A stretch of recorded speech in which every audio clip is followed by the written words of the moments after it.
नमस्कार। पुनः आज हमारी और आपकी चर्चा का विषय होगा देश की एकता, अखंडता और सैन्य शक्ति को लेकर के राजनीतिक उद्देश्य पूर्तियों से की जाने वाली टिप्पणियों के प्रति। मित्रों, 2 दिन पहले राहुल जी ने एक ट्वीट किया था कि चीनी सेना देश की सीमा में 60 किलोमीटर अंदर तक घुस आई है। अच्छी बात है, सजग विपक्ष होने के नाते राहुल जी को इस बात की चिंता करनी चाहिए। उसके तुरंत बाद गृह मंत्रालय ने एक विज्ञप्ति जारी करी कि सीमा पर ऐसी कोई भी स्थिति नहीं है। चीनी सेना ने कहीं भी भारत की सीमा का अतिक्रमण नहीं किया है और सीमा पर जो हाई लेवल वार्ता चल रही है उसमें कहीं ना कहीं भारत की कूटनीतिक जीत हो रही है। सांसद होने के नाते, विपक्ष के नेता होने के नाते राहुल जी ने जो शंका व्यक्त की उसका समाधान भी होना चाहिए। देश को भी ये जानने का हक है कि सीमा पर क्या हो रहा है, परंतु इसके लिए इस बात की इजाज़त नहीं दी जा सकती कि बिना प्रमाणिक साक्ष्य के आप हमारी सैन्य शक्ति को कमज़ोर और गिरा हुआ बताने का प्रयास करते हुए आप उसके मनोबल को गिराएं और चीन के हौसलों को बढ़ाएं। क्योंकि इसके जस्ट बाद चीन के ग्लोबल टाइम्स ने भी यही वर्डिंग्स रिपीट की और ये पहली बार नहीं हुआ। इससे पूर्व भी कई बार राहुल गांधी के कमेंट को लेकर के पाकिस्तान यूएन तक जा चुका है। साथियों, प्रश्न ये उठता है कि क्या शासन सत्ता के लिए कांग्रेस के किसी इतने बड़े नेता का देश के हितों के विरुद्ध जाके बयान देना वाजिब है? एक चीज़। दूसरी चीज़, ऐसे संवेदनशील मुद्दों पर क्या पब्लिकली डिस्कशन किया जा सकता है या किया जाना चाहिए? अगर 60 किलोमीटर का कोई प्रमाणिक साक्ष्य राहुल जी के पास है तो इनको मिनिस्ट्री को से पूछना चाहिए। सांसद हैं, इनके पास विशेषाधिकार है। आम जनता तो खैर लोकतंत्र के नाम पर छली जा रही है, पिछले 72 सालों से बेवकूफ़ बनाई जा रही है कि हम केवल वोट डाल सकते हैं, हमको न तो कुछ कहने का अधिकार है न पूछने का अधिकार है। 5 साल के लिए हम बंधुआ हो जाते हैं। हम अपने चुने प्रतिनिधि से ये भी नहीं पूछ सकते कि उसने गत 5 सालों में जन कल्याण के लिए किया क्या।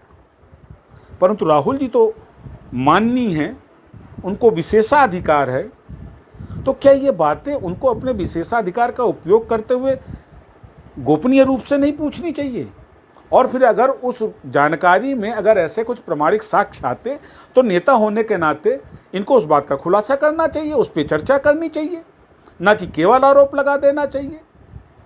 आपको याद हो सर्जिकल स्ट्राइक को लेकर के एक ब्यूरोक्रेट जो अब राजनीतिक हो गया है के साथ साथ इस कांग्रेस ने भी सैकड़ों प्रश्न सैन्य क्षमता के ऊपर लगा दिए थे।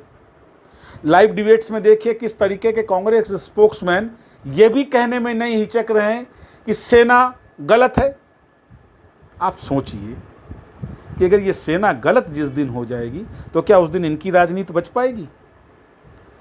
जिस बेबाकी तो नहीं कहूँगा और ना बेशर्मी कहने की हिमाकत कर सकता हूँ, लेकिन जिस मान्यता विहीन तरीके से सैनिकों पर ये लोग आरोप लगा रहे हैं, क्या ये स्वीकार्य है? एक बहुत गंभीर प्रश्न है। क्या इस तरीके के बचपने कि देश के विपक्ष का नेता एक स्टेटमेंट दे और उस स्टेटमेंट को हमारा दुश्मन मुल्क संयुक्त राष्ट्र संघ में अपने पत्रों में स्पेसिफाइड करे, कोट करे कि साहब हिंदुस्तान का नेता विपक्ष ये कहता है, तो क्या ये राजनीतिक पार्टियां सत्ता मद में, सत्ता लोभ में इस हद तक गिर सकती हैं कि ये देश की अस्मिता की नीलामी करें?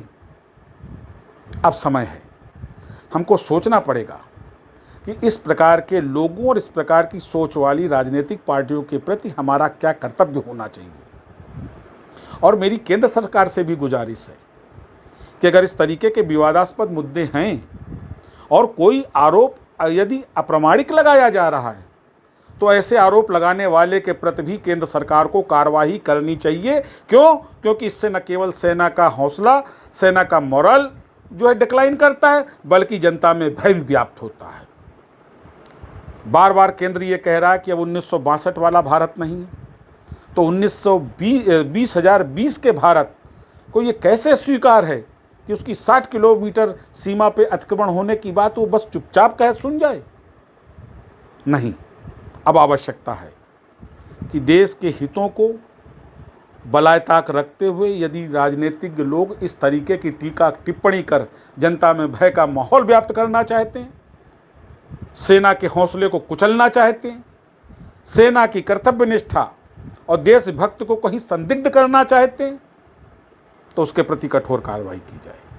ये मेरी राय है और मैं जहाँ तक समझता हूँ कि अगर आप मेरी बात से सहमत हों तो आप मेरा चैनल सब्सक्राइब करें और मुझे लाइक करें। नमस्कार।